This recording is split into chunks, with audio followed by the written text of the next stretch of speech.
In honor of Women's History Month, we've been talking with female leaders in sports, politics, business, and entertainment. And this morning, we are focusing on...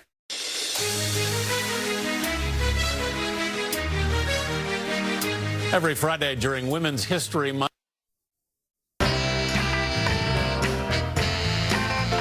all month long, we've been celebrating Women's History Month by talking with female leaders in sports, politics, business, and entertainment. And this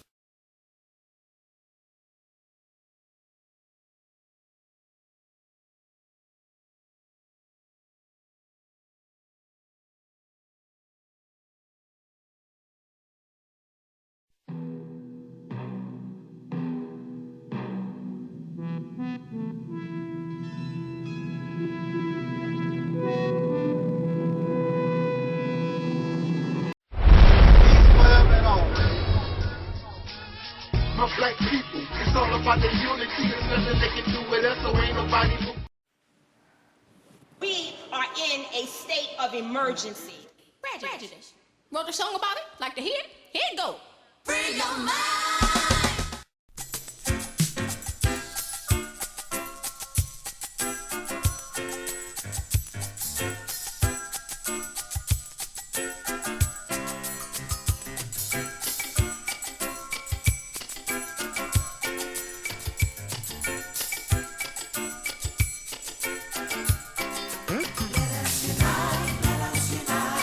Everybody join in this melody. That's the only way we're gonna be. Everybody singing this sweet refrain. Sing this melody till it gets in your brain. Well, I'm talking to you, Muslim, Christian, and the Hebrew. Anything to do, we got to unite, or else we are through. Everybody singing this sweet refrain. Sing this melody till it gets in your brain. Everybody singing this melody.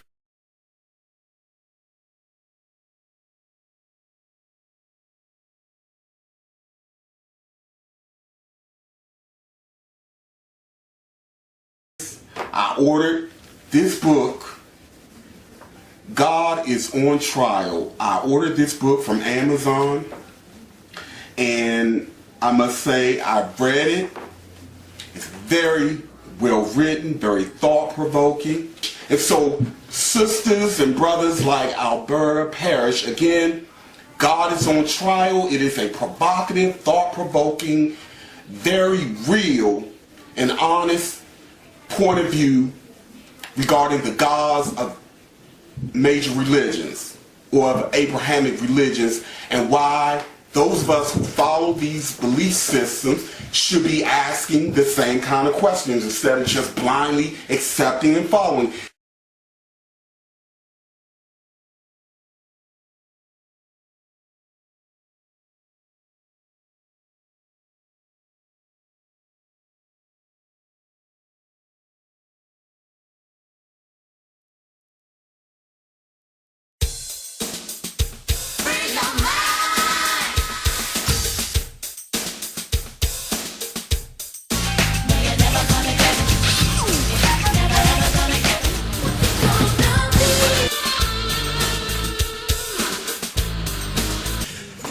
How do you guys feel about Cherry frowning like that with her album? Because album I think she's cute.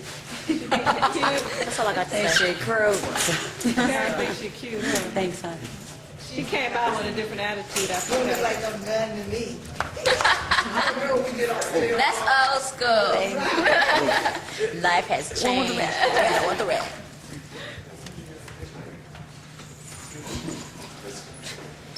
Wait, what was that Mr. T did in Rocky? What was that, Rocky 3? Was it Rocky 3? Put the cameras on my face!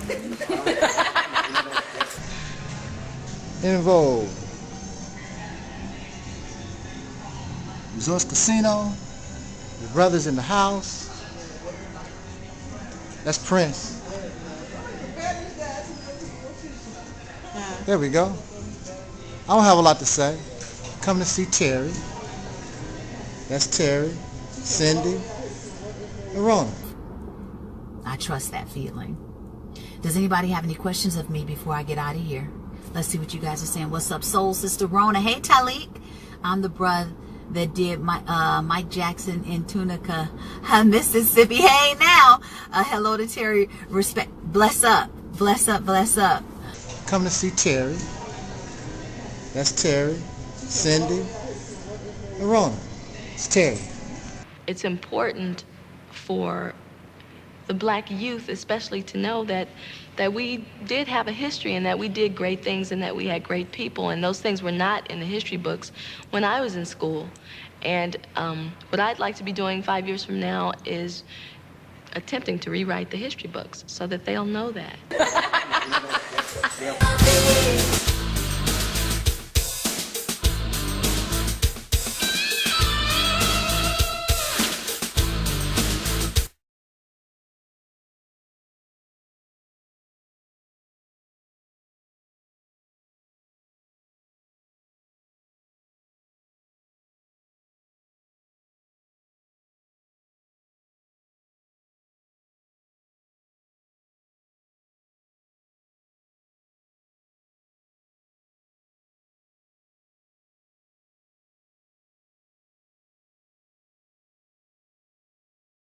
This message. Hey, my brother, you know I had to call you and thank you personally again. I cannot describe to you how happy I was to meet you in person, finally. That was just like amazing.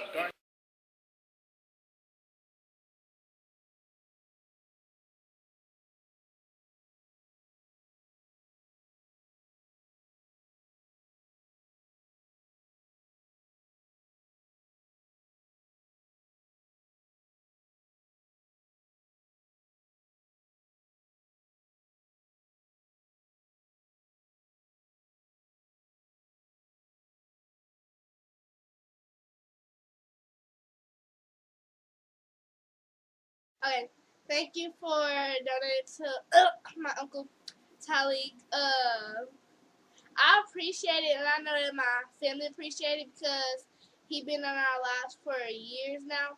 So, yeah. And I just want to say thank you because, yeah, I'm happy. Yeah, and we love you guys. Mwah. Bye. Bye. Peace forever and always. Peace forever and always. Peace forever and always.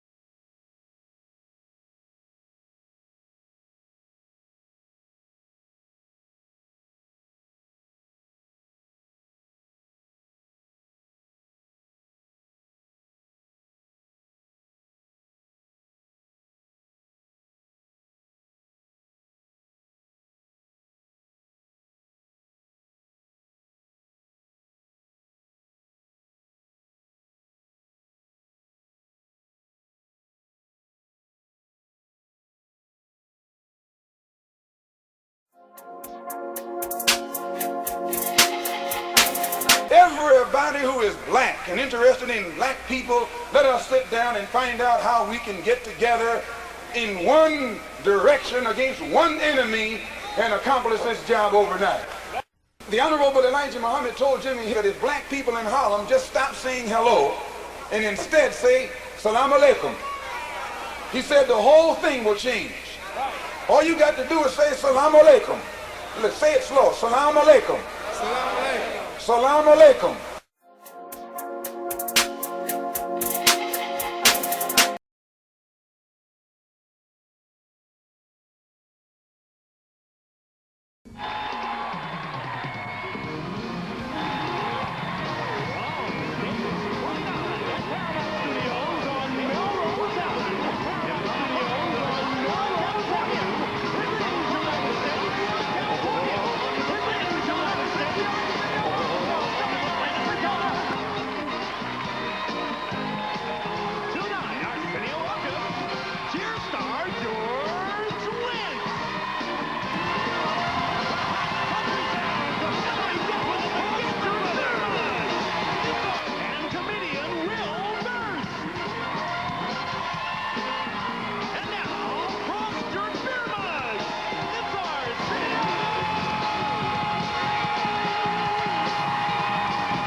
we want to make sure that we're not just working to be first, but we're working to be right. A lot of times there are situations when things are just happening so fast. It's always important to be fast, but we always want to be right.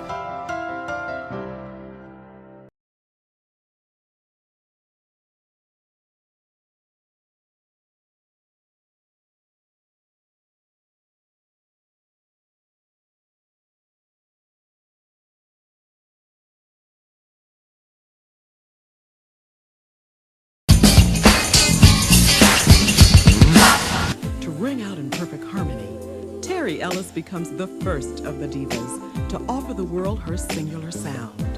And she does just that on Southern Gal.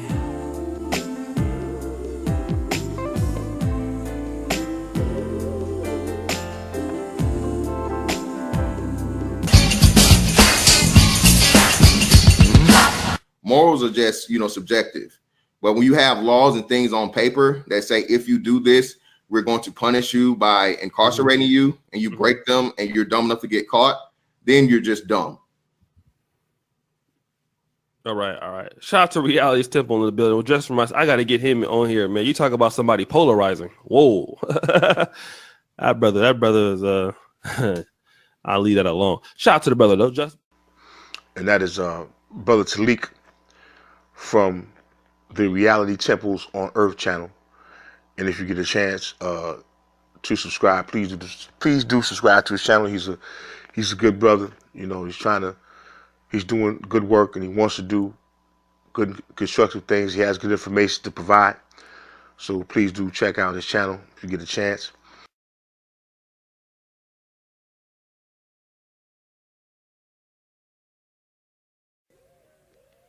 Come on now. Assemble the people. Come on.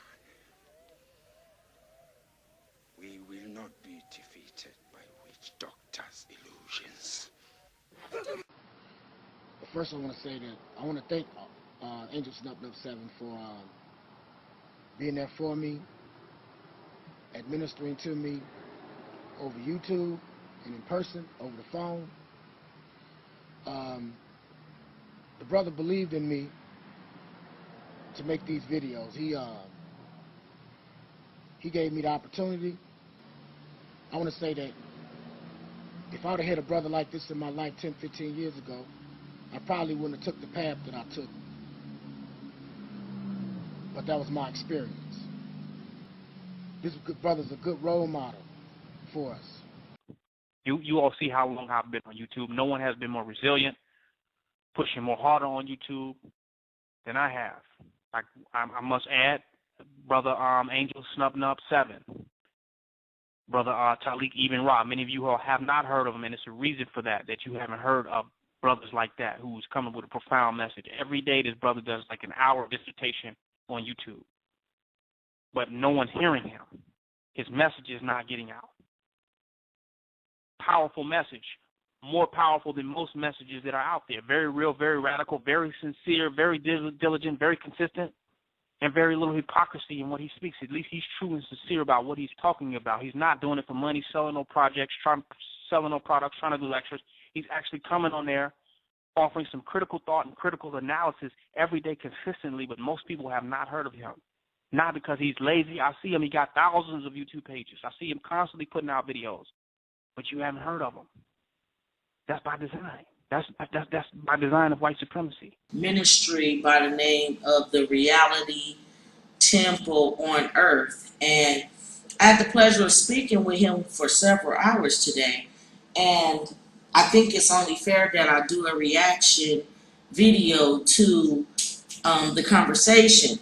And the conversation was on various topics, which was basically centered around African quote-unquote consciousness. And he was a real deep brother, very down to earth, very approachable. He didn't carry himself like a know-it-all. Someone you could talk to and really listen to you. It was such an honor to finally meet somebody over the internet that has a ear to listen, and not only an ear to listen, but will take full action on what they stand for. Hi, my name is Deborah Kennedy. I live in Texas, and I listened to Taalik's video regarding failure of prayer and God's so-called promises. Things. I was just elated. I thought it was just very insightful, and I commend you all for putting something out there like that. That we lean too much on what we're told somebody else is looking out for us.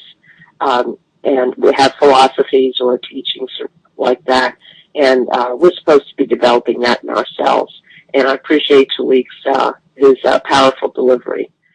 You don't need to call if you're busy, but I just want to pass that along. I was very impressed. Thank you so much. You take care now. Peace and love. It just, I'm inspired by my brother, that Reality Temple's brother, the most powerful voice on the internet, that Reality Angel Snubbing Up 7. That's right, brother. I'm calling you out, brother. I'm building you. I'm putting you out there, brother. I'm shouting you out. That's my inspiration. Dragon Manifest. Welcome to the Reality Temple on Earth, Dragon Manifest. Thank you for having me, brother. This is an honor. I've been watching you for at least a couple years now. Yes, sir. From the first time I got hip to your channel, I've been hooked ever since. I'm always looking out for new videos. I mean, when I first saw your channel, I said, "Oh, this is an ancestor that has most definitely returned." Yes, most definitely. This is not a new ancestor. This is an old ancestor. You could hear, you could feel the ancestors through you. You know, most people probably say, "What is he talking about?" Right. They don't get it. You gotta be on that level. My brother Angel Snubbing Up 7 at the Realities Temple.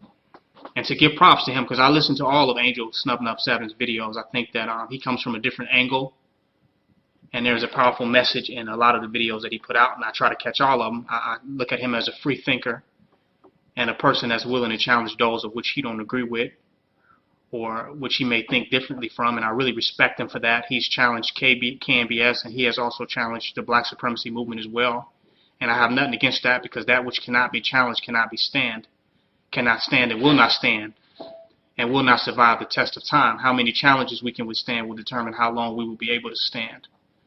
And my name is Myron. They call me SNIFFY. My name Myron Johnson. They call me SNIFFY. They call me SNIFFY. My cousin is Dr. Umar Johnson. I'm here to give y'all a message. Y'all better leave my cousin alone. That's what y'all better do. Self, and you don't realize it. You don't realize it, that God has been imprisoned. The devil was able to imprison God. So right inside your own self, your God self has been imprisoned, and you have a false sense of self running rampant inside the temple. This is why, you understand what I'm saying? Yes, sir. We have to bring Reality's temple here on earth. Reality's temple here on earth, because yes, sir. We have to realize the enemy is running rampant inside this temple. And when I did my website, you were the only brother. And let me stress that, because when I did that website, blackcommune.net, and I did a video and I asked the black YouTube community, the so-called black YouTube community, to give me your videos, because at the time a lot of brothers were getting flagged and videos taken down. So I said, you know what, you can put your videos on my website so that the message can still be heard for all to hear. You know, something like, you know, a little I made that website for everyone, but you were the only one that gave me permission to use your videos, and I thought that was very honorable of you, and really a testament to how much you cared about the black community. We're talking about not falling into the teacher trap, not falling into the website trap. So today, what teachers can you learn from? We just told you that the Akawu tells you that we're all a great teacher at the same time. So who you going to learn from? You're going to learn from brothers like Sa-Neter. You're going to learn the positives and negatives from brothers like Sa-Neter. You're going to learn the positives and negatives of people like Brother Polite. The positives and negatives of people like Sarah Sutanseti. You're going to learn from Maurice Muhammad, Taalik Ibn'rad. You're going to learn from Nettercat. You're going to learn, you definitely going to learn from King Noble. You definitely going to learn a little something something from Brother Daku. I'm not really worried about convincing you about what I believe in. My main concern is to find people with the like-minded minds, like Minister, the Realist temple, the Reality's temple on earth. I can relate with that guy. I can say he's talking sense because he has intelligence and he doesn't come up with rubbish. He comes up with well thought conversations. He's thought about this. He's still thinking about it right now as we speak about it. And after that, he'll be thinking about it because he's a thinker. He's not just a doer taking information and repeating it. He's a thinker. I do want to say something right now. There is a YouTuber who has really got in my heart, and that is Angel Snub 7. He reminds me a lot of my father. My father died last year of a heart attack, and Angel Snub 7.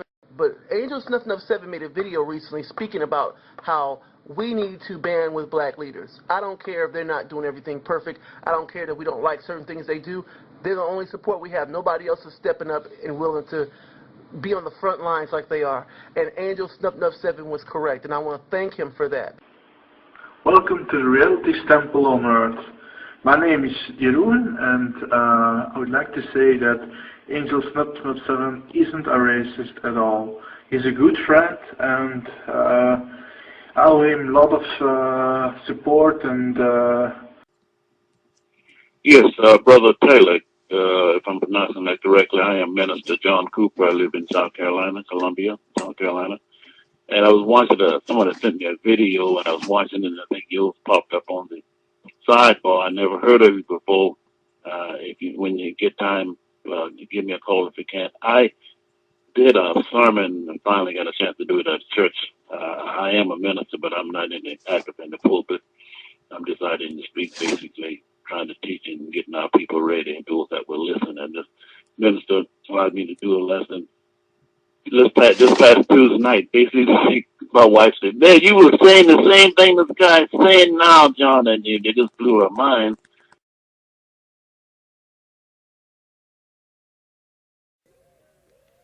Gomane. Assemble the people, Gomane. We will not be defeated by witch doctors' illusions. Let's be honest. If black folks are going to get reparations, then they're going to need a 4-star general's approach to it. It will have to be approached in an organized, sustained, military-like way. A flamethrower of a man will have to be the keynote speaker concerning reparations. Brother Malcolm would have been the perfect man to go into the United Nations to pressure the power structure to give us reparations. But he's no longer with us, and his brothers who helped stop him haven't picked up the tab. They weren't serious. If reparations is going to be addressed, then a serious individual like this brother named Taalik Ibn'rad should be sent to the UN to speak before the General Assembly. Taalik has the qualifications to be taken serious. He's been consistent in his seriousness. He's a man that's not going to go into the UN and bite his tongue.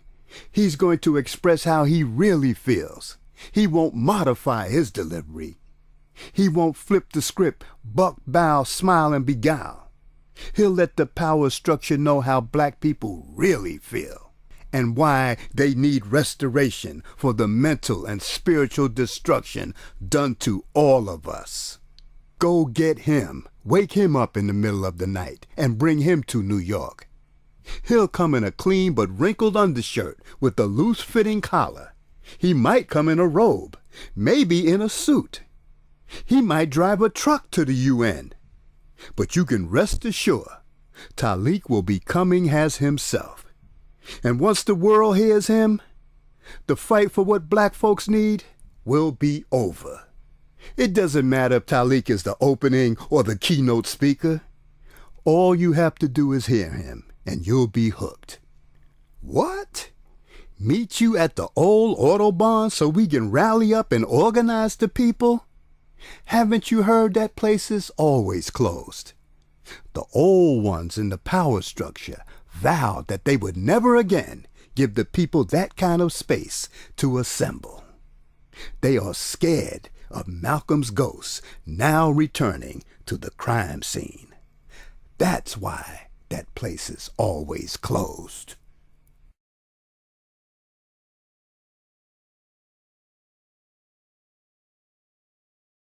This is Dusty Basement Studios, and we approve of this message. My black people, it's all about the unity. There's nothing they can do with us, so ain't nobody. We are in a state of emergency. Prejudice. Wrote a song about it? Like to hear it? Here it go. Free your mind.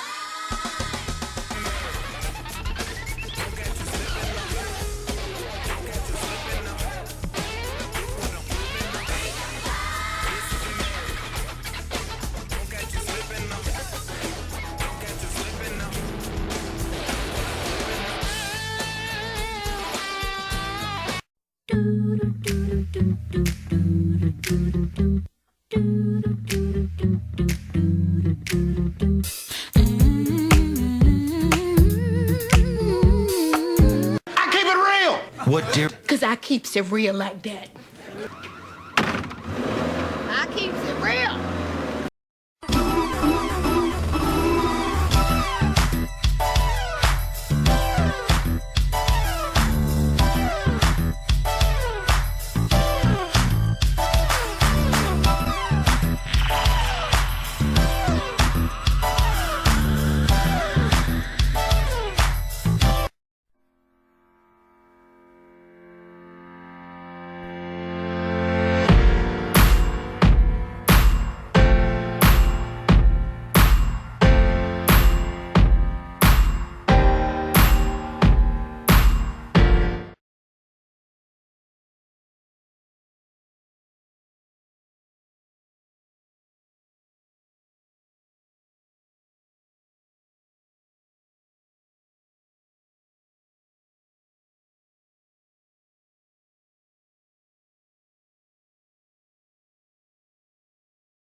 Peace forever and always. This is your brother Taalik Ibn'rad, and I'm here with the brother. So I rock suit and set it. Black power. Power! I enjoy myself. This is the man, you're telling. Now, he's shorter than what he looks on TV. All of us little guys, we just got that power built up. This man brought me out of retirement. Okay? Now, brother, you told me, you said I'm a shocker. What do you mean by that, bro? Yeah, he made all them videos on me, and then he came and saw live. Now he on the team. You know what I'm saying? I'm always on the team.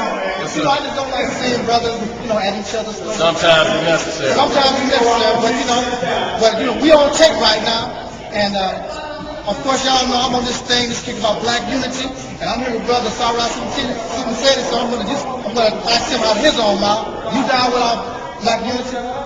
I'm down with black unity as long as it's down with black power cartel. Right. For sure. If it's not down with black power cartel, I can't be down with it. So hopefully we can work this out. Right, that's where it starts out. Begin to have a somewhat start so we can have a good place to go.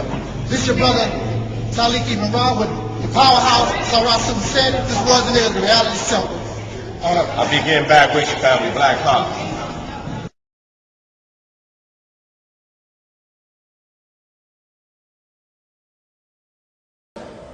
We don't have the educational system that we had in Africa. We're not running anything. And you're not going to run anything until you're ready to fight. Because if you got to go get a damn charter from the white man to open up a school, he's running your curriculum. Okay? If Prince Hall got a charter from the Grand Lodge of England, they run it the African Lodge. And that was what they called it at first. That's what Prince Hall named it. He named it the African Lodge. But some niggas that came along that couldn't deal with Africa changed it. So it shows that Prince Hall was a revolutionary African Mason. And he pointed us in the right direction, and here come along another nigga, erasing the story so we would not know which way to look. And so he made it clear that we should look to Africa. And if we had done that, we would know of Imhotep a lot earlier. Right there, as you can see, Prince Hall, 1735, 1807, what you see? You got the cracker wig on, man. That right there show you that he's been influenced, totally. He got the cracker wig on, man. Not knowing that they got it from us. They got it from us. Yes, they did. They stole it in the 1700s. When them crackers went to breaking into them Egyptian tombs is when they got that knowledge from Freemasonry. Get the hell out of here. We done peeped y'all ass already. But family, my brothers, that's Masons. I'm not saying there's one in here. I'm not saying there's not one in here. I'm not attacking you. I'm just telling you to come on home, family. You got a greater story here. You don't need that little raggedy ass story. Yours is real. Yours is real, family. That's why I'm going hard. And so you see this fool over here. See, this is what this shit'll make you do. You know what I'm saying? Just totally, just make an ass out of yourself. You gotta put that on. That man is homosexual like. Look at it.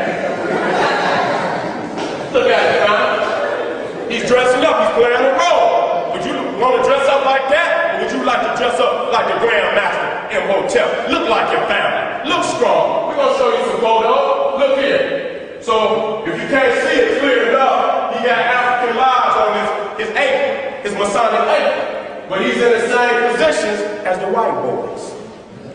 He's in the same positions. He's getting it from the white boys. I don't know how deep Prince Hall was, but he named it the African Lodge, so he wasn't no damn dummy. He might have been opening up the lodge so that we could know more about ourselves.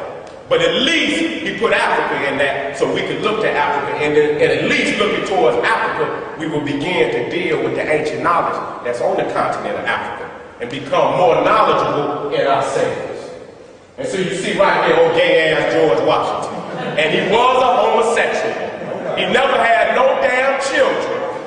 So I don't know why he put that phallic symbol out there in D.C. when he didn't. Let me leave it alone. You see, that's how great God's Tahuti, the baboon. And when the sun comes up early in the morning, the sun shines so bright that the baboons throw their hands up to block the sun. So our African ancestors said that the baboons was praying to Ra. So these are the symbols that the Masons came over and saw in the statues on the wall and on the papyruses and still them. This is your knowledge. You ain't got to go through no damn back door or no damn Peckerwood Lodge. They only got 3 damn degrees. Everything past that is some bullshit. All right, I'm gonna show you. I know y'all still not convinced. See, that's an original papyrus right there. This right here is cartoon characters. Animation.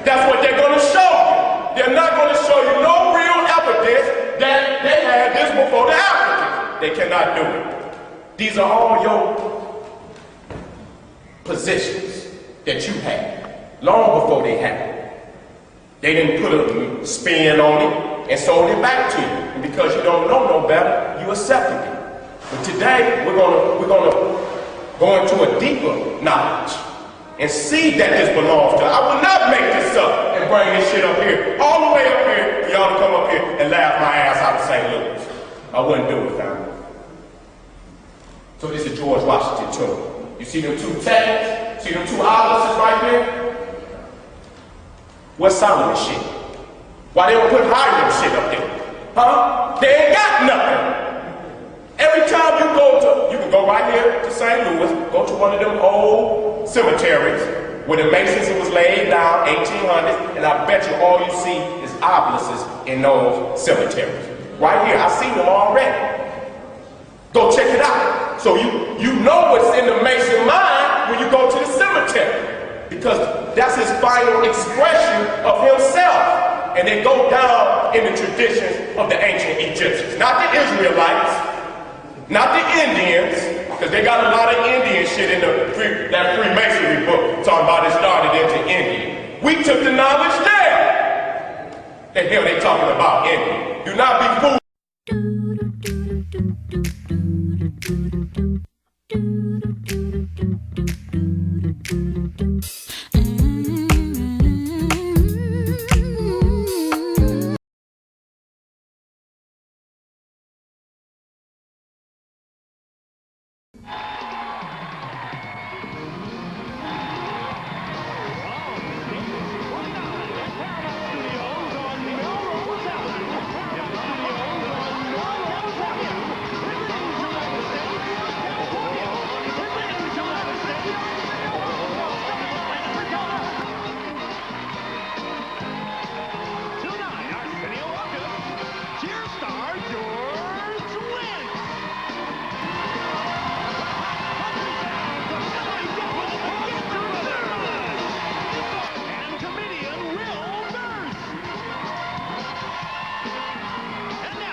Now,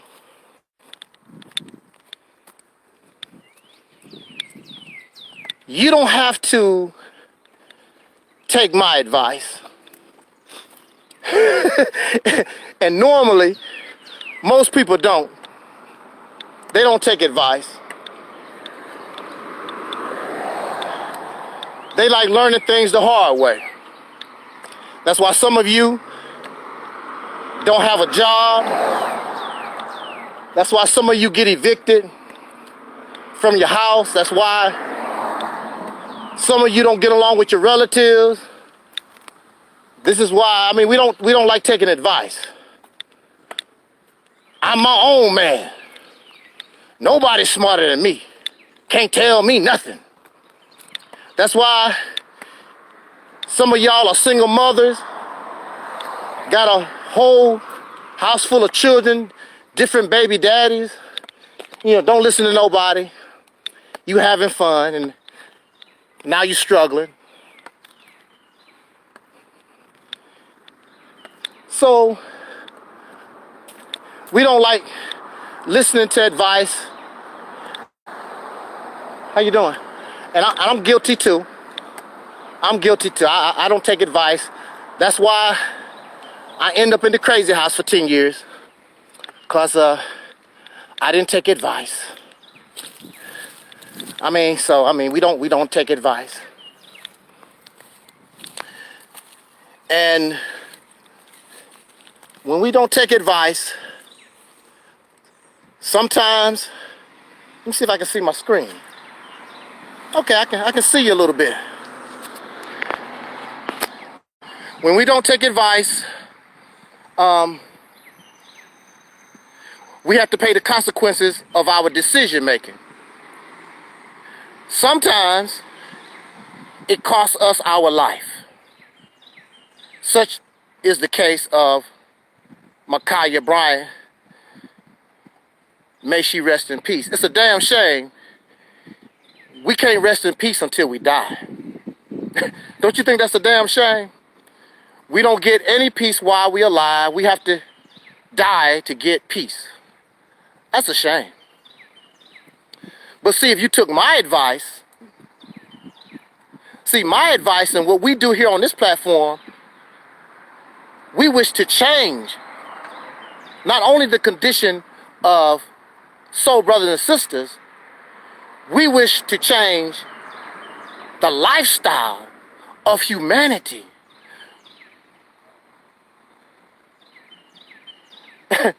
How you doing, the visionary? Thank you. I hope that you're a male. Or maybe you're trying to call me gay. I don't know how that's working out. I don't know. And I really don't even care. But well, yes, I care to a certain point, but people talk. You can say whatever you want. I'm glad for the views. Look. So our decision making, it determines our condition. And if soul brothers and sisters, if we are in a bad condition, how you doing, C. Muhammad? If our condition we're in bad shape, then that is determined by our own decision making, because you say and I say that we are free. So if we're free, the condition that we find ourselves in is based upon free choices, right? And this is the choice that we made. I mean, I guess that's how it's supposed to go. You free. You're not a slave. You say that you're free. Now, we don't want to take advice. And so we don't want to take the advice of nobody. And we free. And this is the condition that we find ourselves in. So apparently, the decisions that we're making is not all that good. Otherwise, your condition should be better, right? Because clearly the decisions that we're making isn't all that great. I want to say this real quick. To brothers and sisters, especially those under the leadership of Minister Louis Farrakhan, because you have the most to lose. These other factions really don't have a lot going on or whatever, but I would still take this advice. Your leadership is corrupt. Your leadership is incompetent. That's not my fault. And really, it's not their fault. They're trying to put themselves in a position they do not qualify, but they put themselves in that position, but really don't qualify. And you follow them not because of their competence and their ability to produce, but you follow them based upon your belief in a religious system and sometimes personality. In the case of Minister Louis Farrakhan, you think that he's divine and smarter than you, and you are in love with his personality, which, based upon the recent video that I saw of the Honorable Minister Louis Farrakhan, your days with him is slowly coming to an end. I would advise you, and I don't care about all that stuff. Well, I don't care, But I want you to look over that Minister Farrakhan saved your life. And if it wasn't for Minister Farrakhan, this. And remember, when I talk to people, they say, if it wasn't for Minister Farrakhan, they do not say that the teachings of Elijah Muhammad saved my life. Get out of here. They do not say the teachings of Elijah Muhammad saved my life. They say Minister Farrakhan saved my life.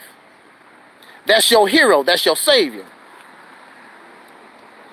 And the only reason why you talk about Elijah Muhammad is because he give Elijah Muhammad credit. You would follow him with or without Elijah Muhammad. Farrakhan is riding the coattails of Elijah Muhammad. He really would have been smarter if he just went solo and did his own thing. Which he did, but he's hide behind Elijah Muhammad's coattail. So you say that Farrakhan saved my life. If it wasn't for Farrakhan, not Elijah Muhammad, you say if it wasn't for Farrakhan, save your life. That's a problem.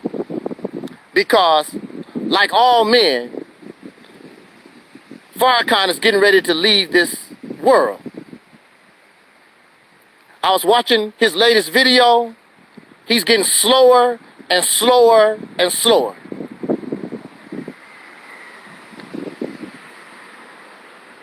So your time with him is coming to an end. And since you depend on him for your knowledge, you depend on him for you to be able to even think, that means your time is coming to an end. See, the purpose of teachings, real teaching is supposed to give you the ability to think for yourself. You come here to this platform, and the only thing I want to do is inspire you, motivate you to be the best you can be. You don't owe me nothing. I'm not trying to convert you to a religion. I'm not trying to convert you to nothing. I want to inspire you, motivate you, so you can be the best that you can be for you. I'm saving your life so that you can live for you, not for me. Most of these leaders and teachers that we have on YouTube, they teach you because they want something from you. And they want you to elevate yourself so that they can benefit from you. I don't want nothing from you. I don't want you to depend on me for nothing. Think for yourself, use your brain. It's the old saying, you can give a man a fish, he eats one day. But if you teach a man how to fish, he can eat for the rest of his life. So here, we want to teach you how to fish so you can go fishing with or without me. So now, the time of Minister Farrakhan, whether you like it or not, and you're going to have to accept it, is coming to an end. And none of you have prepared for that end. And that's why this house must fall. Because you're not ready. You're in denial that this man is going to die. He's going to pass away. You're in denial. And you're not going to try to do nothing for yourself until he's gone, and that's when the whole house falls. When you should be prepared, and actually you should have been preparing a long time ago. And one of the reasons of why you're not ready is because he himself have not allowed you to prepare when he's not here. Because he wants to keep the spotlight on him as long as possible. That's not a good teacher. That's not a good leader. Because I know I'm not going to be here forever. So that means I must prepare those who I leave behind, put them in the best situation they can be. Because I've seen my day. I've seen the sun. I've seen my day in the sunlight. What they say in the Bible, the grass come up, then it withereth away. Look,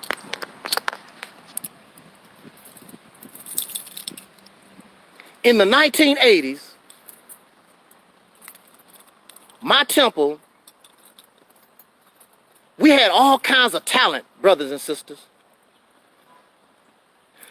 We had electricians, we had carpenters, we had plumbers, we had carpet layers, we had all kinds of brothers and sisters. Me, myself, I don't have no talents. I don't have no skills. I'm not even gonna lie to you. I have no, I might be able to change the tire on your car or something. I don't have no skills. We had all that.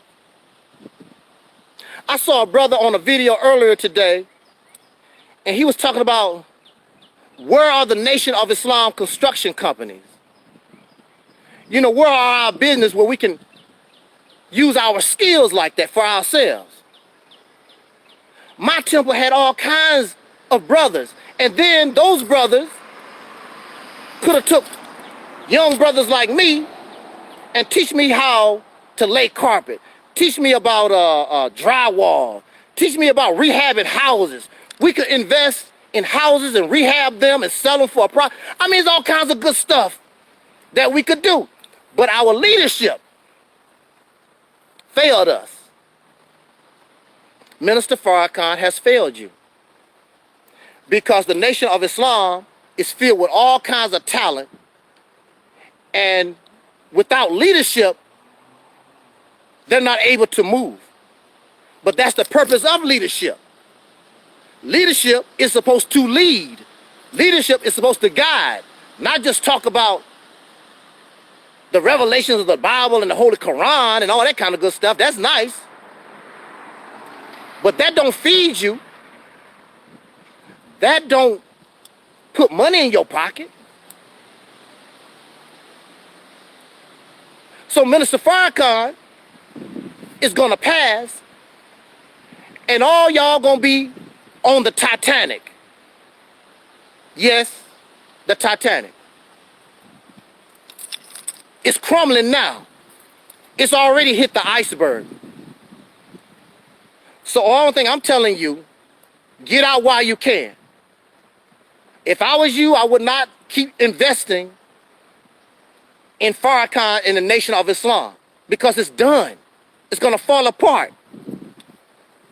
You need to take your little money and invest it in yourself. Put it in a savings account for yourself and your children. Because it's over. Get out while you can. I heard that many of you are saving your little dimes and dollars to give him for next Savior's Day, I guess. $1 million or so for Savior's Day gift. For what? You've given him 40 years. You've given him millions and millions of dollars. When Louis Farrakhan died, nobody is going to be following Ishmael Muhammad. You're not going to do that. You don't like him like that. You will say that out of your mouth, but you're not interested. Nuri Muhammad looks like Minister Farrakhan, but he don't have the personality. He doesn't have that oomph.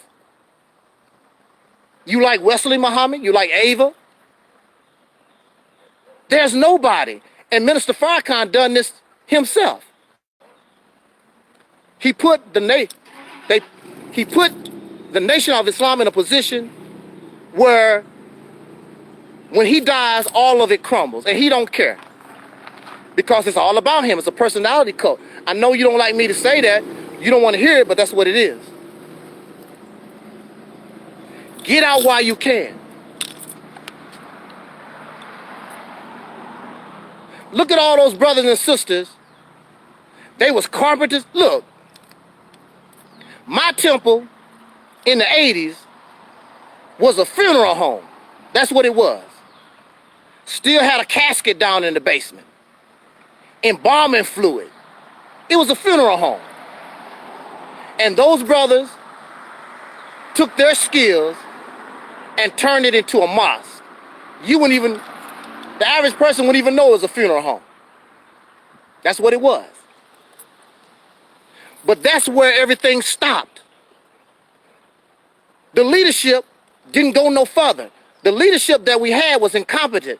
They had no creativity. They didn't know how to use the talent that Allah blessed them with. So all that skill, and here you are. I see Brother Ben X. I see Brother Wesley, Sister Ava. I see so many brothers and sisters in the Nation of Islam. Yeah, y'all doing good, but I see your potential. You're not able to live to your potential because you don't want to outshine and outdo Minister Farrakhan. You don't want to be insubordinate. So you can't rise and be who you really are. Because you think one man is the ultimate connection to the creation. And that's wrong. All of us, if there's God, all of us are connected to God. Ain't nobody special. The divine one. I don't want to be a part of a God that plays favoritism. Just like in your house. How would you feel your parents choose your brother or sister over you? They special than you. Parents supposed to treat all their children the same. So why is Elijah Muhammad better than me? Why is Farrakhan better than me? Why is Marcus Garvey better than me? Why is all these people better than me? Every time I talk to these people, you ain't no Marcus Garvey, you ain't no Elijah Muhammad. I don't want to be them. I'm me. You are you. We all have our gifts. To my knowledge, Minister Farrakhan could not rehab that funeral home. He don't have those kind of skills. He don't know how to lay down carpet, drywall, put in windows. He's not a chef. There was a brother in our mosque. He was a master chef. They didn't want to pay that brother. He been cooking all his life. In the military, the brother was thrown down. They didn't take advantage of this man, didn't want to pay him. It's so much that we could do. Your leadership is incompetent. They have no creativity. They don't want you to surpass them, because once you get to going and actually look like you surpassing them, they're not going to tolerate that. They always want you to look up to them no matter what you do. I don't care how good you fix cars. I don't care how good of a chef you are. Look up to the Minister Farrakhan. But he can't cook no good food for you. He can't fix your car. We need everybody with all the skills. All of us are divine. All of us have a place in struggle. There's no special person. Nobody is special. I love to see you brothers that can go to a house and the house is all torn up, give you a few months and the house look brand new. Y'all some bad mama jammers. I love to see you do that rather than listen to a corny ass speech, somebody on the rostrum with their scholarship and teaching. I'm not impressed by that. I'm impressed by that brother that can fix my car, that brother that can fix my house, that brother can grow food in his backyard.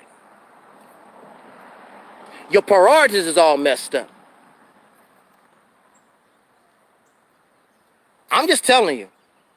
You don't have to listen to me, and you usually don't, because you are obsessed and you're fanatical and you are emotional that you put somebody else's life over yours. I'm telling you the truth. When Minister Farrakhan died, all that's going to fall apart. And all your investment, all your time, all your dimes and dollars that you put is over. Stop doing it now. It's over. When Minister Farrakhan died, there's going to be infighting and all that's going to fall apart. You're not going to stay together, no matter how you want to, because Farrakhan is the glue. Nobody else is the glue. Only Farrakhan. And once the glue is gone, his son, his daughter, his wife, Nuri Muhammad, Ben X, and whoever else, they're not going to be able to keep that together. I guarantee you that. This is the reality of it. Because the house was built on sandy ground. The house was built on quicksand. It's not real. It was built upon Farrakhan and not the teachings. That's why you say the Honorable Minister Farrakhan. You never say the teachings. It's always Farrakhan, Farrakhan, Farrakhan. You never say the teachings. You never say, if it wasn't for the teachings of Elijah Muhammad. You say that now and then, but you push Farrakhan because it's all about Farrakhan. So when that glue is gone, all that falls down. Plus, on top of that, it wasn't good. It wasn't built strong to begin with.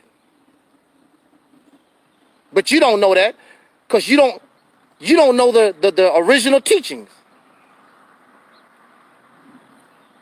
The reason why this house is going to fall, the same reason why Elijah Muhammad's house fell. Because obsession with the personality. So when Elijah Muhammad fell, all that went down with him. It's going to be no difference. Brother. The nation fell. It'll never fall again. Keep believing that lie. It's falling right now. Nobody's going to follow Ishmael Muhammad. Ishmael Muhammad is not a leader. Farrakhan never even gave him a chance to put him in a position to be leader. Nor his son or daughter, nor Nuri or Wesley. He never put nobody in a position so they can express, their leadership qualities. Teaching, scholarship is not leadership. A leader must have a purpose, a goal, a plan, and a vision. A leader must be creative. Especially in the situation that we're in.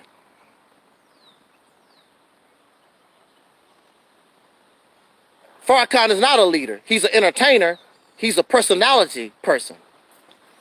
That's why he wants to hang around Mary J. Blige and DMX, may he rest in peace.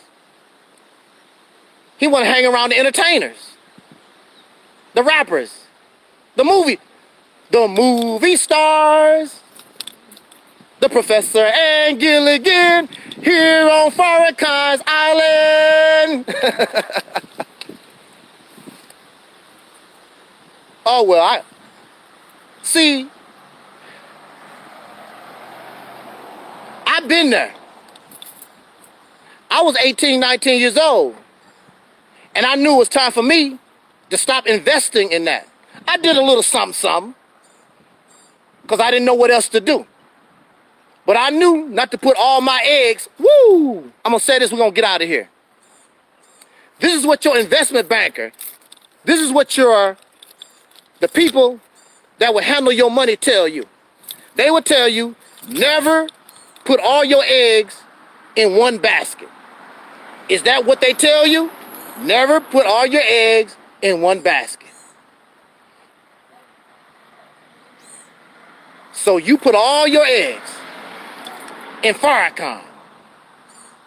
And the sad thing about it, you have never, besides teaching, you never got a return in all these years. You haven't got a return except you feel good. You can feel good if you go to the prostitution house. You can feel good when you go to the liquor store. So what? And you don't get no return from the prostitute, and you get no return from the liquor store. You get no return from these pan-African, pro-blackness, religious teachings. You get nothing except you feel good. And then you get high, you get addicted, and you got to keep going back to the crack house to get crack. And the crack gives you nothing. And Elijah Muhammad said, why do we love the white man? Because the white man gives us nothing. We love to invest in things that give us nothing. So I got out. I didn't invest in all that. I loved it. It's wonderful. Made me feel good. But as a teenager, I began to understand I'm getting no return from my investment. I'm on the street selling bean pies, final calls. Minister Farrakhan is getting richer and richer. My situation, my community, my temple situation is not changing. Everything that we was doing was for Farrakhan, so he can look good. What about me? We doing all the damn work. How come we can't look good either? And that's what's going on in your temples right now. And y'all know it.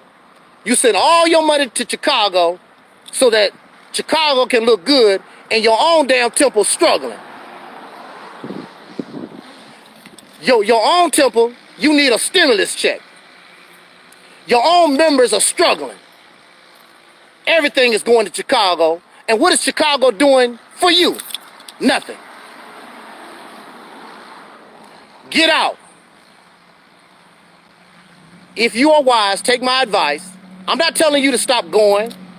I'm not telling you to stop believing in Farrakhan. What I'm telling you is that you have invested into something that has run its course. It's not going to give you a return. It's unwise, and actually it's stupid to keep investing in something that you're not going to get nothing for. Now, if you want to do that, okay, that's cool. But don't go around here and act like you didn't know. Oh, you know. You just caught up drinking the Kool-Aid. So on that note, I said what I need to say. Those who are wise will take the advice. Those who are not wise will continue to do what they do.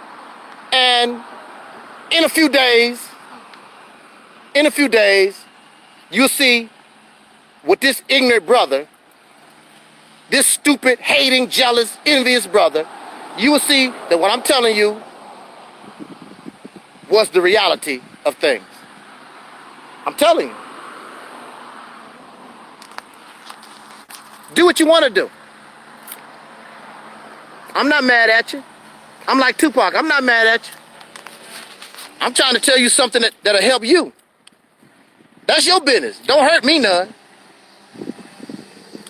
Your feelings. You the one gonna be disappointed. You the one gonna look like a fool, and all your family members, all those people, hey, all those people, all your family members that you was trying to convert them to the Nation of Islam, they're gonna look at you like the damn fool that you allow yourself to be. That's your business.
about Terry frowning like that with her album? You guys' album She coming thinks out? she's cute.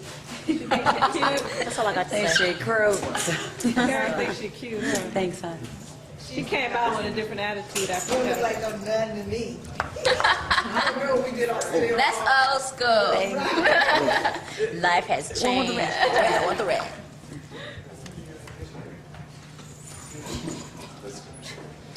Wait, what was that? Mr. T did in Rocky. What was that? Rocky 3. Was it Rocky 3? Get them criminals off my face. There we go. I don't have a lot to say. Come to see Terry. That's Terry, Cindy, and Rona. I trust that feeling. Does anybody have any questions of me before I get out of here? Let's see what you guys are saying. What's up, Soul Sister Rona? Hey, Taalik. I'm the brother that did Mike Jackson in Tunica, Mississippi. Hey, now. Hello to Terry. Respect. Bless up. Bless up. Bless up. Come to see Terry. That's Terry, Cindy, and Rona. It's Terry.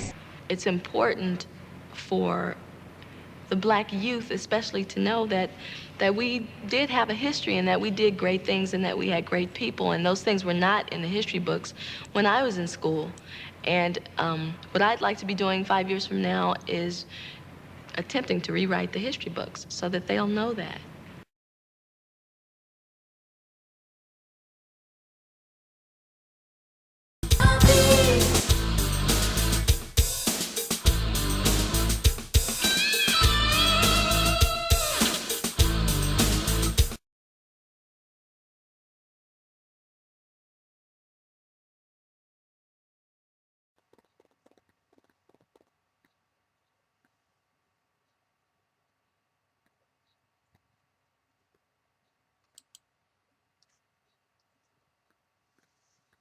Alrighty then.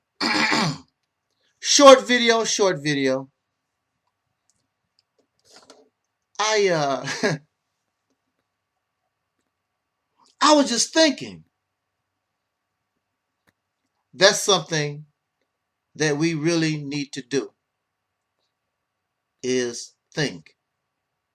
We don't make a habit of that. We really act upon emotion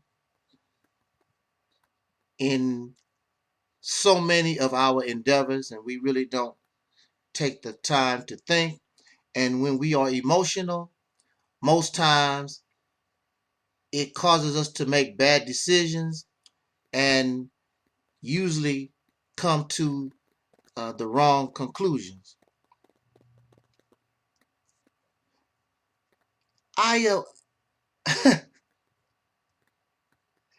And we actually allow this talk.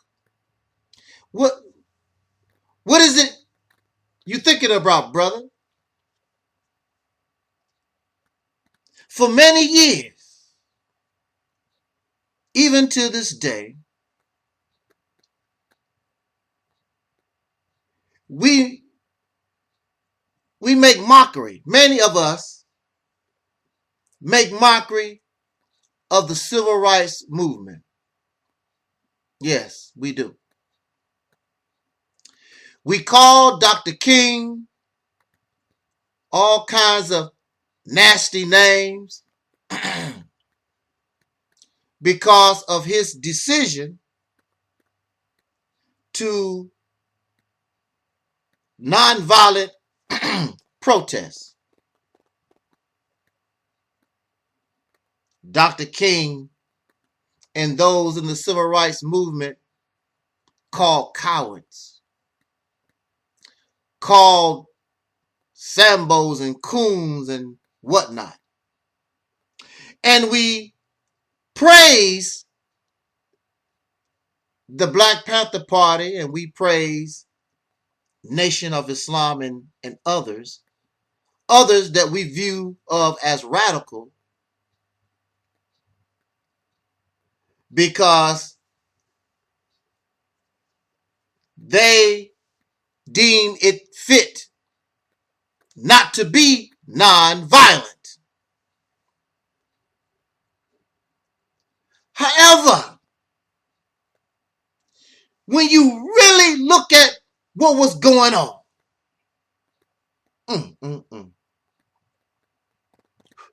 Nonviolent protests. And these radicals, these revolutionaries. Look at it for what it is, for what it was. Because all that is past tense, and you have those right now who make mockery of Dr. King and those who claim, I can't do that nonviolent stuff.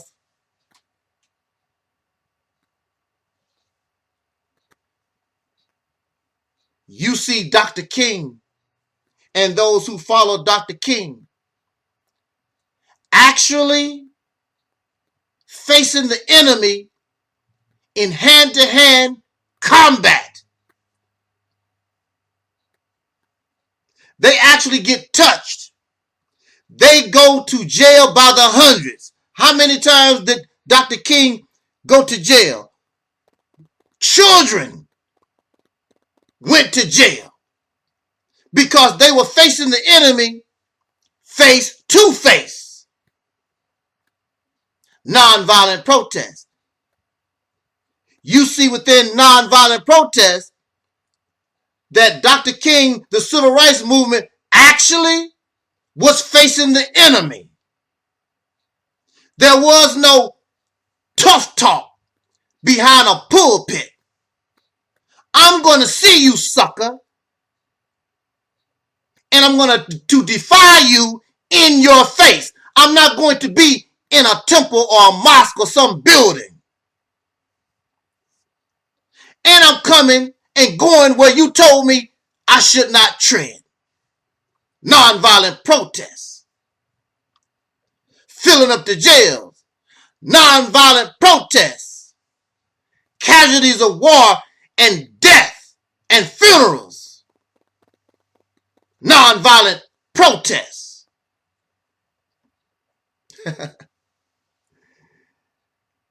I don't do the nonviolent thing.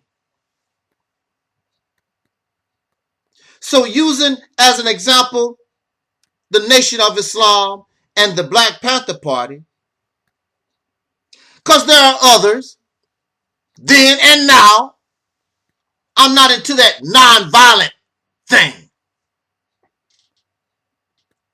So with Dr. King and the civil rights movement, you see actual face-to-face confrontation with the enemy. Hand-to-hand combat.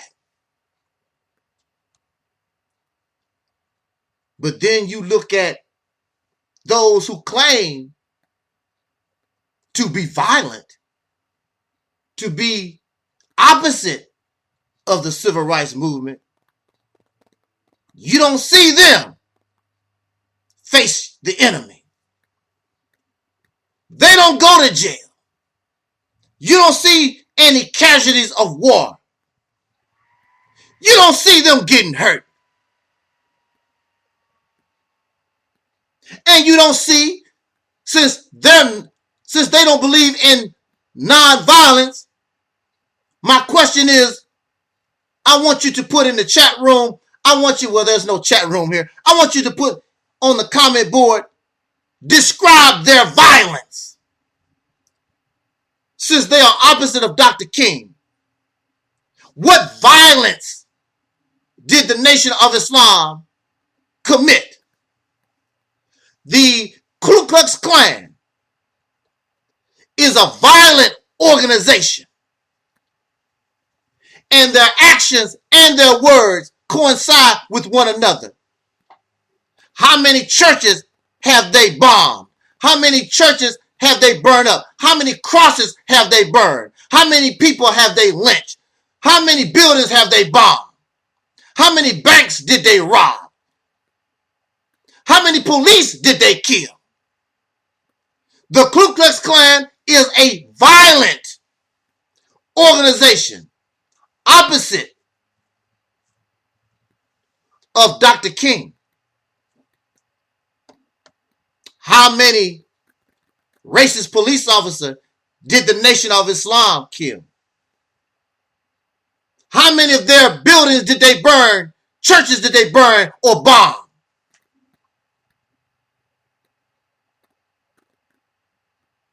How many jails did they fill? The only time the Nation of Islam interacted face to face with the enemy because they had no choice. Because they were sitting in their temples, scared to death Negroes, talking a good game, running your damn mouth. The only time they faced the enemy because they had no choice, because the peckerwood came up in their mouths. Allahu Akbar. When they come in your house and you have no choice but to try to defend yourself. You did not blow up their bridges. You didn't burn no Islamic symbols in their yards. But these are opposite of Dr. King. What violence, since you're opposite of Dr. King, what did they do violent? Nation of Islam. Like a brother told me, talk soul to me. You ain't do a damn thing. You put on your pretty bow ties and suits, sold your papers. Now, what did the violent do to your happy ass? They burned down a lot of your Muhammad Speaks trucks. They put Elijah Muhammad in jail for draft evasion. Also, for other violations, they put the Muslim believers in jail because they were trying to build a school. They killed, I don't know what, from 9 to 11 Muslims, beginning with brother, what's his name? It was Robert Stokes. And brother Malcolm was very angry about that murder and wanted to retaliate. But the violent organization, I can't do the Dr. King thing, when Malcolm was ready to ride on those who murdered his brothers. Oh no, let God handle it. Sit back in the cut. And God, Allah, has not handled it since. What was that, 1962? It's 2021. Show me how God handled it. Dr. King lived poor. Dr. King was poverty-stricken. Elijah Muhammad was wearing fancy suits in a big mansion.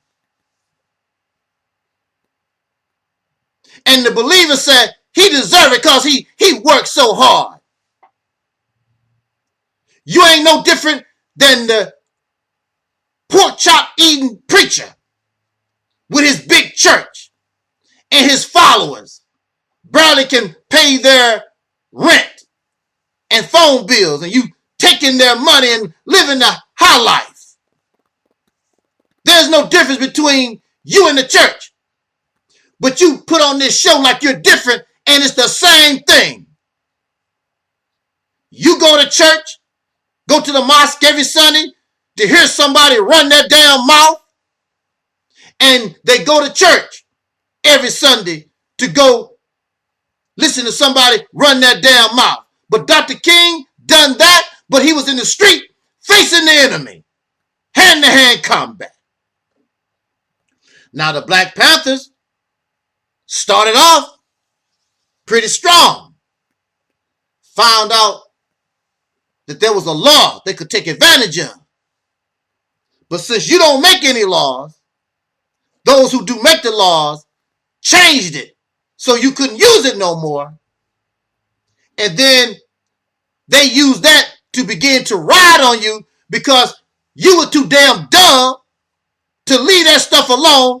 You see that they changed the law and you're going to continue to do what you was doing. And so now they can justify breaking into your buildings and arresting you and harassing you in suspicion of illegal arms. but also in the case of the Black Panther Party, they never, with all their guns and showing off and taking pictures with AK-47s and rifles, they never burned no crosses. They never bombed their churches or factories or do anything, and these are the violent. So who really are the ones that represent nonviolent protests? Because Dr. King represents nonviolent protests and got a whole lot of violence. But here these are talking about, I can't do the nonviolent thing. There's nothing violent about them. If so, please describe it to me. I haven't seen the record. Even to this day, right now, I don't do the Dr. King thing. I heard that young boy, he's a boy as far as I'm concerned, young Pharaoh, talk nasty about Dr. King, and then they take down his channel and he's crying like a baby. But he's not like Dr. King. They did a whole lot to Dr. King. You never saw Dr. King cry like no baby. You have young Pharaoh, the big, strong, super guy, crying like a baby because they took down his YouTube page.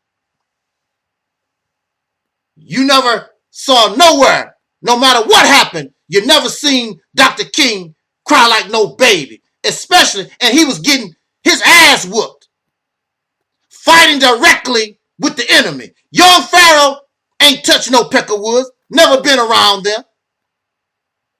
None of these people. Marcus Garvey never went to war with the white man. Never. Y'all Pan-African bull-doo-doers. Ain't nobody, you just a bunch of talkers. You don't tear up no highways. You don't tear down no electric poles. You don't do anything unless maybe you might protest in a riot now and then with the people. You're not going to do it by yourself. When the people themselves get angry, you might go out there. And a lot of times, you don't even see these suckers with the people when the people get angry, tearing stuff up. Like the riots during the 1960s or whatever. Where was all these folks? The ones that's not like Dr. King. I don't turn the other cheek. I guess you would turn the other cheek because your happy ass be inside your house hiding. You're not going to face the enemy unless the enemy come to your house, break your door down, and force you to fight. Dr. King and the civil rights movement was in these people's face. How dare you? You punk ass Negroes. Talk about Dr. King. You ain't did nothing. So if Dr. King is non-violent, that makes you violent and you ain't did a damn thing violent.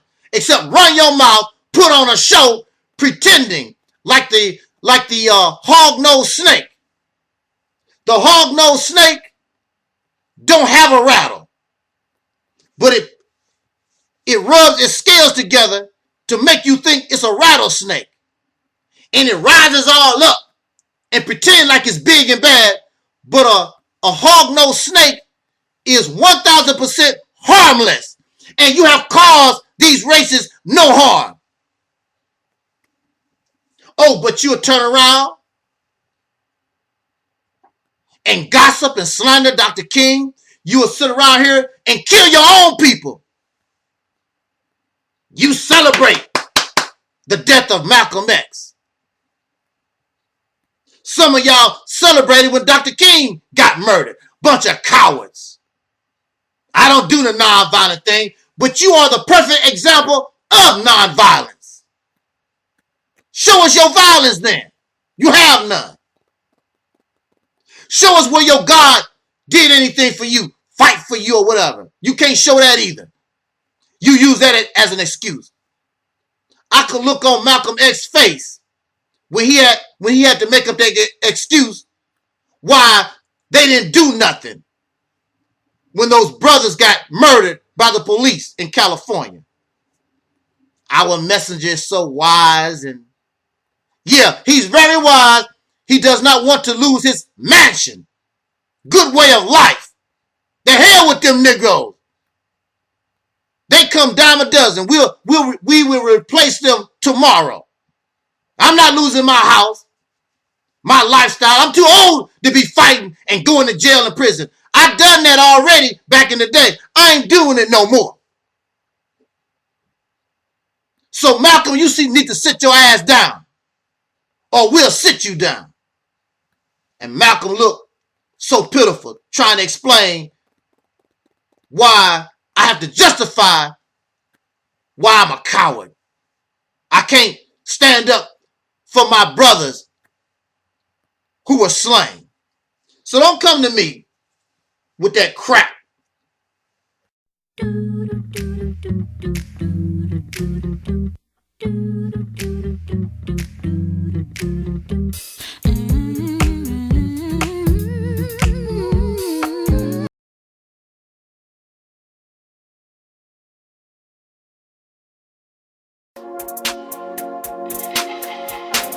Everybody who is black and interested in black people, let us sit down and find out how we can get together in one direction against one enemy and accomplish this job overnight.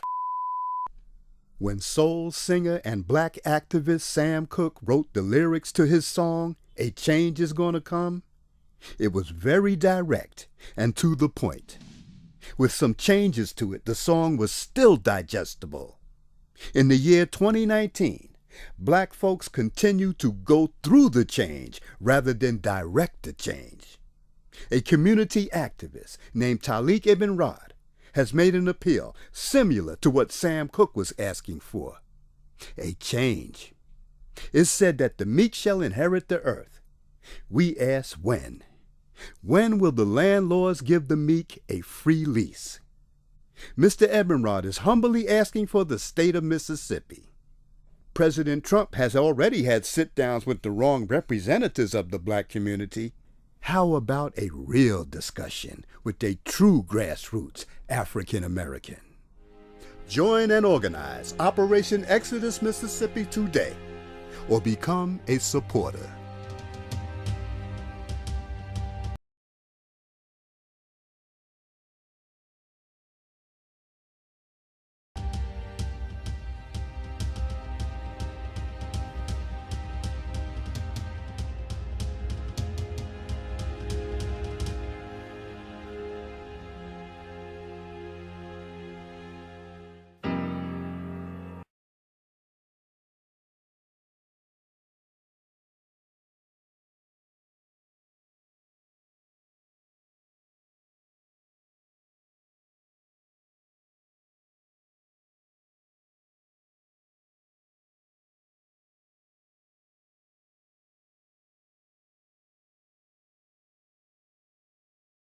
This is Dusty Basement Studios, and we approve of this message. To ring out in perfect harmony, Terry Ellis becomes the first of the divas to offer the world her singular sound. And she does just that on Southern Gal.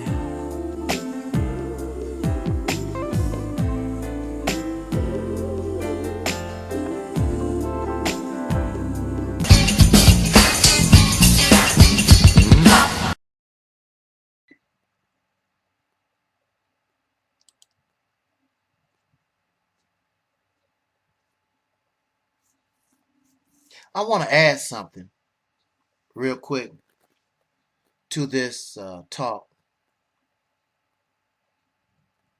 And many times you don't feel like talking, but you talk anyway.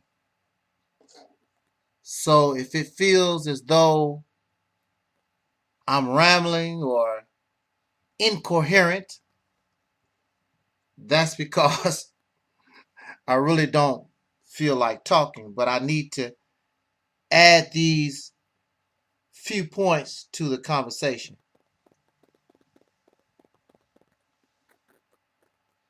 We were talking earlier about the Nation of Islam and other blackity-black, pro-black, Pan-African, whatever you want to call them, black nationalists. And if you notice, after all this time, the black nationalists have no nation. The black nationalists do not control a neighborhood. They do not control a town. They don't rule or govern nothing. They don't control or govern a city, and definitely they don't control or govern a state. But they are black nationalists. They control and have no resources. Where is this nation going to come from?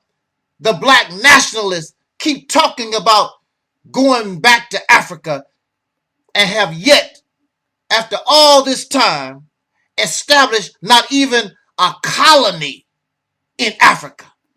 They have absolutely nothing. And when you bring this to their attention, it's a bunch of excuses. And they think because they talk tough, they think because they talk loud, because they scream and they shout. You're not the only one who can scream. You're not the only one who can shout. You're not the only one who can try to be bad. The bottom line is it's all false advertising. You're making all these claims and you're not doing nothing. How dare you make mockery? How dare you talk about Dr. King and the civil rights movement? How dare they? You have a lot of nerve. When you don't have nothing to really speak of except a big mouth. You talk good. But when it comes to production, when it comes to something really of substance, you don't have anything. So what was it? Was it the civil rights movement and Dr. King? Or was it the black nationalists? Who activity caused the world to look at the condition, the dilemma the so-called American Negro found ourselves in? It was Dr. King and the civil rights movement, because on television, the world saw children and women being sprayed with fire hoses and bit by dogs. They saw these things live in living color on TV. And it was this action by the civil rights movement, nonviolent action, and they saw that the people did not do anything to provoke this type of violence directed towards them. And the world began to look at the United States of America. Thus, it became an embarrassment. Thus, it shown the hypocrisy of this nation. So President Kennedy had no choice because of this bad publicity. He had to do something in order to change the way that the United States would be looked upon around the world. So he began to meet with people like Dr. King and those in the civil rights movement. To my knowledge, none of the presidents met with the black nationalists, the Pan-African folks, and blackity black, because there was no need. They wasn't the threat. The threat really was the civil rights movement. So the oppressors had to sit down and let's try to give them something to make them shut up, calm them down a little bit. So then we had the creation of the Civil Rights Bill and affirmative action and all these different things because of civil rights activity. Not because of the activity of the black national movement or Pan-Africanism or all these other blackity black stuff that you got out of here. The only way that the 20 million, and now we're looking at over 40 million in this nation, the only reason why we got what little we got is because of Dr. King and the civil rights movement nonviolent protests. The reason why you have a George Floyd verdict, again, nonviolent protest. And those who say, I'm not with that, what do they do? What do they accomplish? Absolutely nothing. A big mouth. That's all. Pretty speeches. Selling you false hopes and dreams. Shoulda, woulda, coulda. That's it. And then they try to degrade and belittle us as a people. Oh, well, we need to do for self. As soon as our ancestors came off the plantation, they had no choice but to do for self. And this was way before Nation of Islam or Marcus Garvey. Matter of fact, even during slavery, I was told that our ancestors was involved in the political system having 4 Republican senators. So they began to exploit and use their newly acquired rights to vote and use that right to vote in their benefit.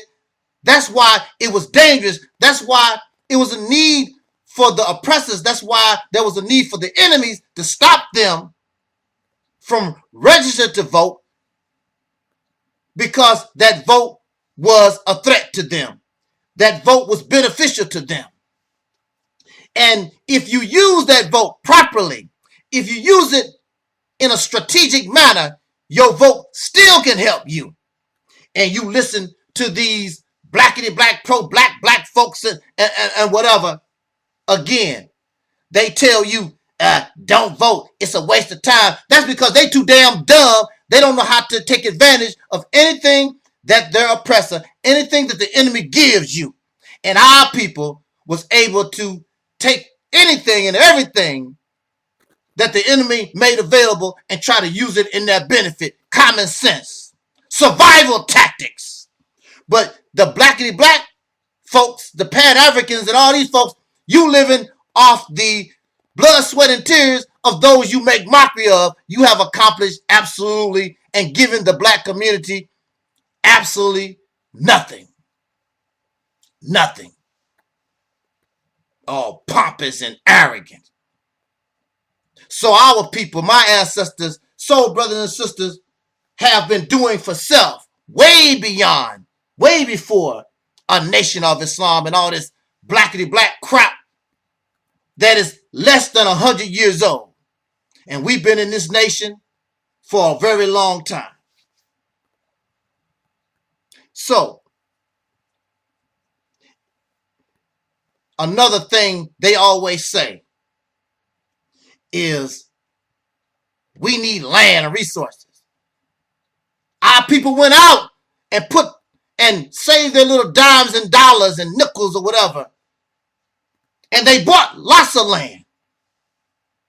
They were cheated out of the things that they purchased. And there was laws against them. So they could not progress. And this is what the blackity black folks know, but they don't take into consideration we need to do for self. Our people was doing for self. We need land. Our people was already bought acres and acres of land, but they were living in a system that outright was stealing from them, outright discriminated against them, outright murdering them. They was in a very, very hostile environment, unlike yourself. Another thing that these people always talk about is separation. I hate to tell you, or maybe you don't realize it, but segregation was separation. Integration was the slave and massa living together. And when the slave was given so-called freedom, the massa did not want the slave to be around him, so that created segregation or separation from them. Even though we live in the same country, we were separate, and under Jim Crow, it's supposed to be separate and equal. But they were separated. So under segregation, our ancestors had no choice, and they did build for themselves. They did for self. Grew their own food and created their own bus companies and cab companies and hotels and motels and whatever we needed, our people had to do for self because they didn't have a choice. But then again, remember, these had a slave mentality, and in their minds, the white man's ice is colder than theirs. So during the civil rights movement, it was just a movement to be treated equal. It was not a movement to integrate. No, your enemy tricked you and used their media to move it in that direction.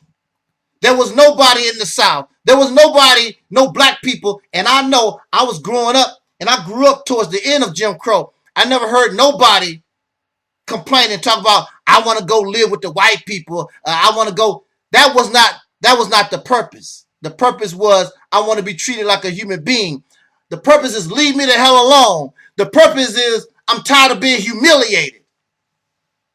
That was the purpose of the civil rights movement. It wasn't so I can marry a white man. It wasn't so I can marry a white woman and eat out their restaurants. But if I want to, because I'm an American citizen, I should be able to do that. Because I'm an American citizen, my taxes pay for these cracker neighborhoods. No matter where a black man or soul brother and sister live, our taxes pay for the roads and the schools and all kinds of stuff in this country. The military. So whatever this country provides, we should be able to benefit because we're citizens. That's what the civil rights movement really was about. The hypocritical thing here also is that you had an organization like the Nation of Islam and all these blackity black type suckers, black nationalism. Oh, we need to separate. Separation. We need to go back to Africa. How many of them have gone back to Africa, a place they never was, in order to go back to? But they're going back. Good riddance to bad rubbish. Enjoy yourself. That's all I can say. Very few. Very few. I'm going to go back to Africa when I'm 40 years old. Then they reach 40. I'm going to go back to Africa when I'm 50. Then when they get 50, I'm going to go back to Africa when I'm 60. Yeah, whatever. It's a bunch of fake, bogus, just a bunch of pompous nothing. Lies. They're not going to do anything. Africa is foreign to you. So you had something like the Nation of Islam, and they teach separation. But after 90 years, you have 40-some years under Elijah Muhammad, and then you have 40-some years under Minister Farrakhan, and then you have all these other splinter groups, factions, under the Nation of Islam banner, these teachings. So we're looking at 90 years of Nation of Islam teachings, and the Honorable Elijah Muhammad teach we must separate. But in 1975, it was estimated that the Nation of Islam was valued at about $80 million.